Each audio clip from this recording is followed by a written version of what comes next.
ఏం చెప్తున్నారు మీరు అడుగుతుంటే? వాళ్ళు మీకు ఏం చెప్తున్నారు? దేని పంపించట్లేదు? ఎందుకంటే నన్ను అమ్మేసుకుంటాదంట. ఎక్కడైనా కన్నతల్లి అమ్మేసుకుంటుందా? ఎక్కడైనా కన్నతల్లి అమ్మేసుకుంటుందా?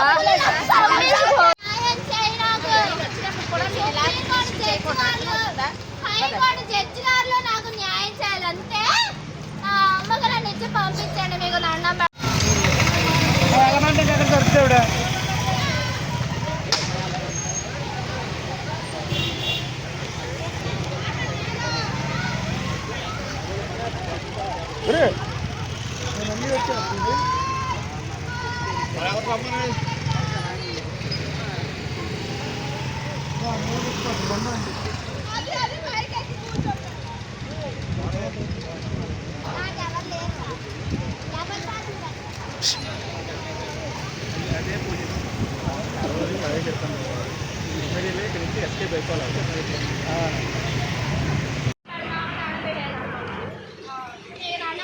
నన్ను ఇంటికి పంపించమ్మా. సువార్త మేడం నన్ను పంపించమ్మా. నా పేరు ముల్లంగి కీర్తి, నాది విజయవాడ.